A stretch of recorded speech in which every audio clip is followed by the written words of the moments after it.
StringSheet, un nouvel outil. Alors, on va dire que là, on va, par rapport au talk précédent de cryptographie et tout ça, assez théorique sur des attaques du monde réel, là, on va prendre une direction complètement perpendiculaire qui va être le CTF. Donc là, vraiment, dans des épreuves qui sont cloisonnées. Et du coup, voilà, le CTF, il y a des challenges qui sont faciles, qu'on retrouve tout le temps. C'est toujours un peu la même chose. Les trucs faciles, moi, ça me saoule. Là, moi, j'ai cherché à faire un outil juste qui résout automatiquement le plus de challenges possible, les trucs vraiment faciles à résoudre, qui prennent juste du temps et qui sont fastidieux. Voilà, donc le sous-titre de cette conf, c'est comment choper 15 first blood en 15 secondes. Voilà. C'est un bel outil, on a un joli logo en plus, qui va nous résoudre automatiquement. Alors vous allez le voir. Vous voulez dire des trucs d'ailleurs, les strings Ouais, Trop drôle. je dirais le décoder. Il y a un GitHub après. Bon, ça c'est encore moi, j'ai pas changé d'identité depuis 15 minutes. Ok, bon, on va faire un talk qui va être vraiment très très appliqué. Clément, depuis tout à l'heure, il me fait ça en Mais mode moins il fort. parle trop fort Est-ce et il augmente le volume. Alors, c'était nous, MSLC au nord de CTF. Ah ouais. J'aurais pu mettre un titre putaclic avec un truc comme ça. Bah exactement. Bah voilà, c'était. On n'avait pas encore le titre à l'époque. Ok, et bah écoutez, on va faire du tchal. Alors, où est-ce qu'on en est là-dessus? Ok. Je nous ai préparé aujourd'hui 4 petits challenges. Hop. Voilà. Euh, On va commencer par le premier, qui était FCSC, boutisme. Oula, Ne t'inquiétez pas, nous sommes des professionnels, ça devrait être vu. attends. Ouais, c'est C'est bon. Bon, désolé. Le PC de stream s'était mis en veille. Et ben on va commencer par le petit challenge du FCSC. Alors, je l'ai un peu simplifié, j'ai changé le format de flag, j'ai mis flag à la place de FCSC pour faire vraiment une démo. Ça me fait mes exemples de test. Hop, on va s'ouvrir un petit shell Linux. Tac. Alors, hop. Est-ce qu'on l'ouvre en grand, en petit? On va l'ouvrir en side by side. Allô? Mon terminal a disparu. Bon, hop, voilà, on va prendre celui-là. C'est bon, est-ce qu'on est là? Ok, donc il est là. Alors pour ceux qui ont joué le FCSC, vous vous souvenez certainement que c'était un ditchal d'intro, hein, donc c'était un truc normalement facile à résoudre. On peut déjà faire un petit strings, -n30 FCSC, hop. Bon là le string ne donne rien, il n'y a aucune string qui fait plus de 30. Bon, je peux le sortir comme ça, voilà, il y a quand même pas mal de trucs. C'était un dump qui faisait 500 MB à la base. Je l'ai coupé moi pour qu'il soit plus court, qu'il tienne sur un GitHub. Et donc il fait 5 mégas. Et en fait, ce qu'il fallait voir, c'était que donc ça nous disait, ça parlait de boutisme. Et en fait, il y a du big endian, little endian. Et en fait, le flag, on pouvait l'avoir avec un strings, mais en UTF-16. Donc du coup, je sais plus comment ça marche, strings. Alors on va le faire -encoding 16 bits en big endian ou little endian, ça changeait rien ici. Donc on fait un petit strings pareil, -n30, encoding little endian, et là on fait du coup FCSC. Ouf, et là voilà, là ça nous sortait le flag. Bon, avant c'était FCSC, hein, je l'ai modifié.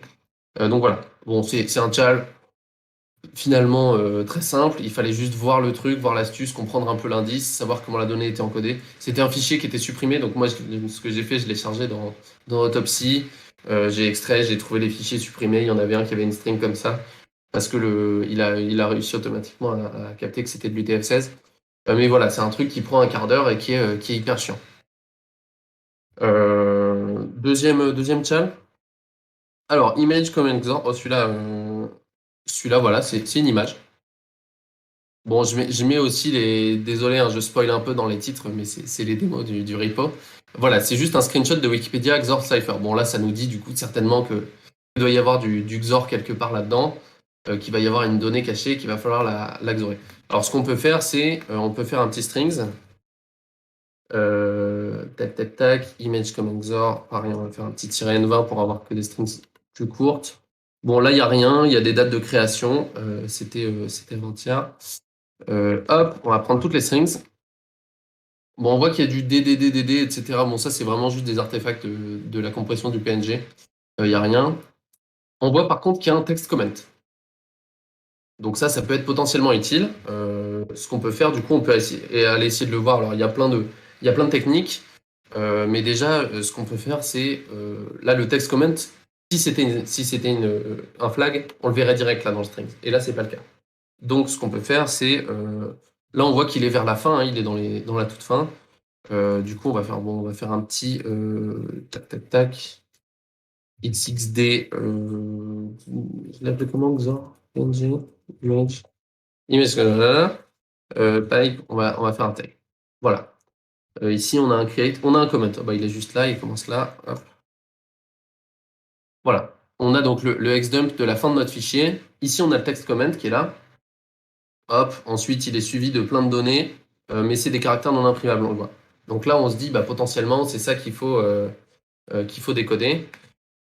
Comment on va faire ça alors? Je les ai pas fait à la main en fait. On est en train de les faire en live. Alors, on peut faire un petit. Donc là, on va prendre les 2 4BC. On va cut ici. Et ensuite, on va prendre seulement les premiers bytes. Comme ça va nous extraire uniquement cet aspect-là. Cette petite zone-là qui est celle qui nous intéresse. Alors, pour le coup, on va faire un petit Python. Et c'est quoi du coup l'offset de début? C'est 2 4BC. Tac, tac, tac, 0, 1, 2, 3, 4, 5, 6. Bon, au pire, c'est pas grave, on enlèvera un ou deux. 2, 4, B, C, 6. Alors, du coup, c'est 150 470. On va quitter. Et donc là, on va faire un petit tail-c. Je crois que c'est comme ça. Plus 150 470. Ensuite, on a image comme XOR. Paf, on va le pipe dans un XXD. Qu'est-ce qu'on voit? Ah, bon, j'avais un offset qui était pas bon à 2 près, mais c'est pas très grave. On a le NT. Ok, là c'est bon. Donc on a le commentaire hein, qui commence. Bon, il y a un 0,0, donc on va même pouvoir augmenter de 1, 473. Et là, du coup, on en a. Hop. J'ai l'impression que des commentaires, du coup. Tac, tac, tac. En gros, on a 32, 36 à peu près. Pipe. Donc là, on va faire head-c36. Et donc ça nous donne le contenu. 34 peut-être, ou 33.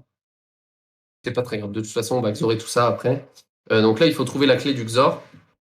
Bon, ça se fait avec plein d'outils, avec XORTool, etc. Bon, là, pour les besoins du challenge, je me suis juste dit, on va prendre la clé qui est indiquée dans le screenshot. Wiki donne un exemple. La clé, c'est ça, c'est un byte qui est celui-ci. Et donc ensuite, ce qu'on peut faire, par exemple, on peut l'écrire dans un fichier. Hop, ici, XOR flag, on va l'appeler. Et donc là, on va prendre un petit Python et puis on va le coder en direct. Alors. Ça, c'est bon. XOR flag, tac, on lit en bytes, tac, point .read. Ensuite, on fait un petit forcer in s, le point int de n égale chr de c sort 0 Et tri de Nagra. Ouais, ça, voilà, ok. Et ça, en théorie, ok, ça nous donne le flag. Donc, on a XORé chaque caractère de ce truc-là avec cette valeur de XOR. Et ça nous donne, voilà, this flag was well hidden. Qui était donc, voilà, il était XORé dans un commentaire dans l'image. Voilà, donc ça, le deuxième flag, on l'a, voilà, ça nous a pris je sais pas combien de temps, peut-être un bon gros 5 minutes, sachant que, bon, la solution, moi, je la connaissais déjà et je savais exactement où elle était. Troisième petit challenge, alors, qu'est-ce qu'on va pouvoir faire? Peut-être celui-là. Donc ça, c'est du bytecode Python. C'est du bytecode Python. Il faut savoir que ncompile 6, qui est l'outil de décompilo des points PYC, je crois qu'il n'est pas compatible encore avec Python 3.9. Et donc voilà, 2.6 à 3.8. Donc on ne peut pas ncompile. Je crois qu'il y a un autre tool qui permet de le faire, mais voilà, pareil. C'est de l'install d'outils, c'est des choses comme ça. Hop. Alors ça, du coup, celui-là, je crois qu'en fait, il n'est pas si compliqué que ça parce que on a... Ah oui, c'est ça. On a une string base 64. Si, en fait, il est un peu bâtard. Tac. Alors là, si on déchiffre ça, hop, on décode ça en base 64, ça nous donne n'importe quoi. Bon, le truc qu'il fallait savoir, c'est bon, alors ça, le bytecode, si on arrive à le déchiffrer, le code, il est assez simple. On retourne la string, on la compare en base 64 avec l'input. Donc là, il fallait voir en fait que la string est retournée. Donc ça, pour faire ça, soit il faut trouver du coup un décompilo qui marche, soit il faut aller se farcir le bytecode à la main, ce qui est pas ouf. Alors attendez, je vais juste vous le montrer. Tac. Je sais pas comment on retourne des trucs avec Bash, donc moi je le fais à la mano. Tac. Hop. Voilà, donc là on a retourné la string. Ok. Bon, bref, ça ne marche pas, je sais plus pourquoi. Mince. C'est pas très grave, je sais plus exactement, mais le flag il est base 64isé et retourné. Bref, il est quelque part. Mais voilà, c'est pour vous montrer il est non plus pas trivial. Celui-là, le strings nous donne des trucs, mais voilà, bon, il y a du wrong password, access granted, et le code est tout simple hein, derrière, donc il ne serait pas si compliqué. Et le simple crack me, hop, comme ça on fait les 4. C'est un ELF 64, donc là, bon, on va s'ouvrir un petit IDEA Pro. Tac, avec ma licence que je paye tous les ans. Tac. On prend le simple crack me. Bon, là, vous allez voir, il est vraiment très très simple. Si simple qu'il ne s'ouvre pas. Allez, ah si, pardon, ça s'est ouvert, mais l'autre fenêtre s'est ouverte sur mon écran principal. Hop, voilà, on le décompile. Bon, on voit qu'il y a, voilà, c'est du if, correct. Donc là, bon, chaque caractère du flag, vous le voyez ici, F, L, A, G, etc. Bon, voilà, alors ça, c'est plutôt relou à décoder parce qu'en vrai, ça prend autant de temps de l'extraire que de les recopier à la main et de faire des erreurs et tout ça. Voilà, donc on a le flag juste ici. Un string ne trouve absolument pas ce flag, hein. Mais maintenant, du coup, on va pouvoir passer à sortir l'artillerie. Et je vais vous montrer un petit peu un nouveau tool qui s'appelle String Cheese. Je découvre en même temps que les vieux. Bah, tu m'en as déjà parlé et je sais à peu près comment ça marche, mais je l'ai jamais vu en action. Alors, String Cheese, un tool tout simple. Usage, on lui donne un file où il prend stdin si on lui donne pas de file et il prend un pattern. Le pattern ici, ça va être flag accolade. Ça va être le format du flag. On veut le préfixe toujours du pattern qu'on recherche. C'est vraiment un tool qui est fait pour du CTF. Hein, donc vous filez le format de flag. Et donc là, mettons, on va faire string cheese. Alors attendez, je vais juste me remettre sous les yeux les challenges. Alors je vais fermer IDEA comme ça. Il va vider tout ça. Alors, donc on a FCSC boutisme 2. Donc là, on lui donne le format de flag. File. FCSC boutisme 2. Pouf, il scanne, c'est bon. Il nous a trouvé un flag. Ah, t'as fait une progress bar avec le. En fait, il est assez lent, il y a des gros trucs. Là, c'est parce que le fichier, il fait. Ouais, mais c'est un bug d'affichage du WSL, ça. C'est une progress bar que j'ai pas codé moi-même. Donc voilà, il nous a trouvé le flag juste ici. Bon, il nous l'a trouvé en trip parce qu'il y a différents encodings, différents streams. Mais il nous l'a trouvé. Et je vous assure que les exemples là, c'est des challenges que j'ai fait et je les ai pas craftés exprès pour que l'outil marche. Et puis, bah, genre, encore une fois, le premier, c'est un truc du FCSC, quoi. Ouais, c'est ça. Image comment XOR. Ça, donc, c'était l'image qui avait un commentaire, etc. Hop, ça, c'est bon. Trouvé. Un autre. Hop. Je vous explique après comment il marche, vous inquiétez pas. C'est un strings sous stéroïde, quoi. Hop, celui-là, il l'a trouvé à la fin. Donc là, voilà. Base 64, reverse dans du bytecode. Python, easy. Il l'a trouvé. Et le dernier, le simple crack me, bon celui-là, on le voyait aussi. Hein. Hop, il l'a trouvé juste ici. Voilà. Donc voilà, là on a chopé 4 flags en 4 secondes. Alors si on veut même être encore plus dégueu, on peut faire un petit 4 étoiles pipe. Donc là ça va nous 4 tous les fichiers, ça va les concaténer les uns aux autres. On va piper ça dans string cheese. Flag, hop. Et donc là normalement, pif pouf, voilà, il nous en a trouvé 1, 2, pour l'instant que 2 je crois. Il y a le this flag was well hidden, le flag du FCSC, du coup le CISA machin. Et les deux derniers, normalement, ils arrivent tout à la fin. Simple Crack Me Example et le base 64 reverse. Voilà. Donc, c'est un tool un peu giga cheaté pour choper des flags en CTF. Alors, comment ça marche? Hop, je vais relancer mes petites slides. Alors, comment ça marche? Le fonctionnement est pas si compliqué derrière. Je me suis pas embêté à coder des tools qui vont aller parser des commentaires de machin, qui vont aller parser des ELF et tout ça. L'outil est complètement agnostique du format de fichier. Il s'en fout que ce soit du plain text, des images, de l'exécutable, du bytecode. Vous pouvez lui filer tout ce que vous voulez. Ouais, c'est un peu Flarefloss, effectivement, mais Flarefloss, ils font de l'exécution symbolique et des choses comme ça. Nous, on fait vraiment, ça ressemble vraiment à du strings, vous allez le voir. En gros, sous le capot, c'est un strings grep, mais voilà, avec de la coke et des stéroïdes. Le code, il fait 250 lignes, hein, il est pas très gros. Bon, après, il y a une grosse lib de pattern matching sous le capot aussi. On utilise du coup l'algo aocorasic, qui est un algorithme qui permet de rechercher des motifs dans des strings. Avant, c'est ce qu'on utilisait dans grep. Maintenant, c'est plus le cas. Maintenant, c'est Boyer-Moore, pour ceux que ça intéresse. On utilise une implémentation rapide en C, mais en gros, le truc à savoir, c'est que un algo, on lui donne un dictionnaire de strings, on lui dit, je vais chercher ça, ça, ça, ça, ça et ça. Trouve-moi toutes les occurrences dans ce flux que je te fournis. Et ça, pareil, c'est un truc qu'on peut lire en flux. Et donc, ce qu'il fait, il va pas reparcourir une fois pour faire chaque search comme on pourrait le faire, ou ce serait extrêmement lent. Là, on va parcourir une seule fois le fichier en ayant tous les patterns.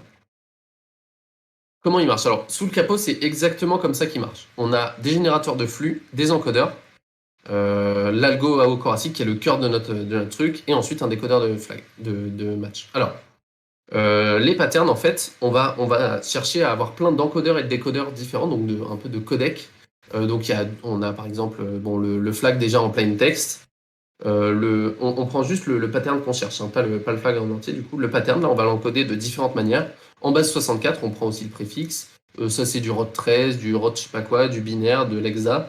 Donc, on prend plein de manières d'encoder les données. Ça va être tous les patterns qu'on va rechercher. Et en gros, si on trouve par exemple RKX BR3S, ça va être potentiellement un indicateur qui a le mot flag qui est encodé en base 64, ici à cet endroit-là. Voilà. Ça, pareil, flag, je le dis, mais c'est un input, on peut le varier tout à fait. Hein. Si vous êtes au FCSC, vous mettez FCSC, etc. Et c'est sur ça qu'on se base en fait pour chercher. Et le file d'input, les streams d'input, pardon, on va faire plusieurs fois l'algo aocorasic sur différents fichiers. Donc on va d'abord faire sur le fichier lui-même, sur le fichier brut. Le fichier à l'envers aussi. On prend par exemple le fichier en prenant 1 byte sur 2, ou en prenant 1 byte sur 7 en commençant au 3. Donc on va faire toutes les combinaisons possibles en fait.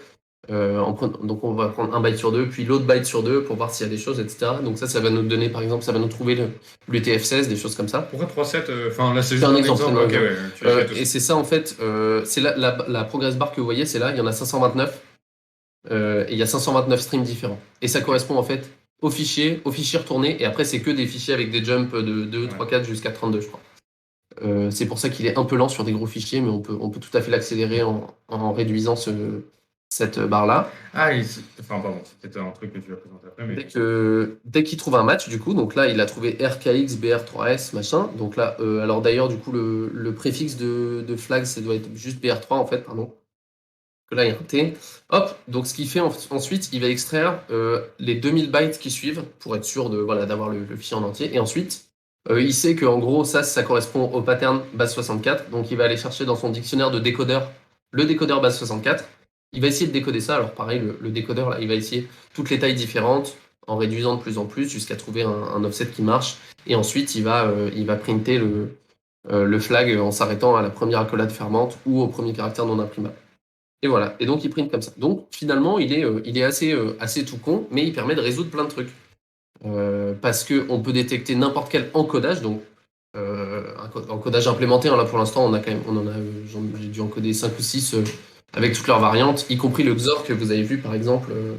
Le truc qui est XORé, en fait, ça va tous les patterns de XOR, de 0 à 256, de 1 à 256 même, à 255, vont être implémentés.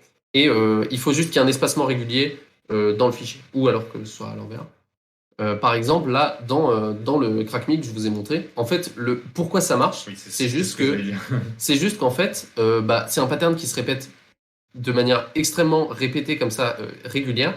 Et donc, en fait, tous les, je sais pas quoi, 27, tous les 27 octets, on va avoir un caractère du flag. Donc là, c'est le caractère en direct. Ça aurait pu être aussi un des caractères en base 64. On aurait aussi matché.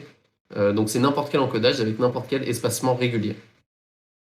Donc voilà, ça nous évite de mettre la main à la pâte en sortant les décompilos et des trucs comme ça, qui peuvent toujours faire perdre un peu de temps en CTF, et du coup ça permet d'avoir des belles courbes très très verticales sur les CTF, sur les CTFD. Voilà, alors comment est-ce qu'on l'utilise? Tout simple, n'exécutez pas encore cette commande parce que le paquet n'est pas publié. Pour être honnête, je me suis mis au packaging ce matin et ça ne s'est pas passé comme prévu. Voilà, donc ça, vous faites un Donc, ce petit sera pas ce install. week-end. Ouais, ce sera après bientôt. Je ferai un tweet. Ensuite, vous appelez string cheese avec votre pattern, le fichier challenge.txt, ou alors vous pouvez même lui piper des trucs dedans. Si vous lui donnez pas d'argument file, il prend par défaut dans stdin. Voilà. Et donc ça, c'est l'utilisation tout simple de cette ligne de commande. Voilà, le but, c'est pas d'en faire une machine de guerre, hein, parce que voilà, même si ça pourrait être rigolo de faire un truc qui résout tous les challenges de l'univers en branchant du Hanger et des trucs comme ça, là, le but, c'est de faire un petit tool simple sans trop se prendre la tête. Voilà. Et comment est-ce que vous pouvez aider? Alors, bah, c'est sur GitHub, hein. Voilà, moi j'ai besoin de contributeurs parce que j'ai besoin de vos bonnes idées. Il y a plein de to-do dans le code, donc si vous allez voir, c'est pas très beau. Voilà, si vous me faites une PR, vous êtes avec plaisir dans la liste des contributeurs, vous apparaissez sur Pip, vous apparaissez sur GitHub, machin, et voilà, si vous faites une belle PR ou plein de contributions, vous passez directement au rang de senior auteur. Voilà. Et c'est tout bon, il nous reste 1 minute si vous avez quelques petites questions. Tac, tac, tac. Il y a un GitHub, oui, il y a un GitHub. Alors attends, je les reprends à l'envers un peu. Si l'encoding change entre deux caractères du flag. Alors là, non, vraiment, l'outil, il est pas intelligent, c'est-à-dire qu'il va chercher juste le pattern dans l'encodage. Par contre, si par exemple, il y a une moitié de flag, ça peut arriver dans certains reverse que j'ai testé. L'encodage, en fait, il va trouver le début du flag et après il va s'arrêter. Parce qu'en fait, la régularité, elle est par exemple sur les 16 premiers bytes. Et ensuite, il va utiliser un opcode différent qui va être juste un byte plus long. Et du coup, ça va engendrer un décalage sur la manière dont le flag est présent du coup. Donc oui, potentiellement, l'outil peut fail si l'encodage change, si la régularité change ou si l'encodage change en cours de route. Mais il trouvera au moins le début et il dira: ah, j'ai trouvé ça à tel endroit. Et ça peut déjà vous indiquer: ah bah là, il y a un bout de flag qui est en clair au début. Et du coup, voilà, vous orientez aussi sur différents trucs. Voilà. 16h pile et pile au moment. Le génie qui a fait le super logo du tool. Et bah, le génie qui a fait, c'est pas moi, mais cette personne est listée dans les auteurs du tool.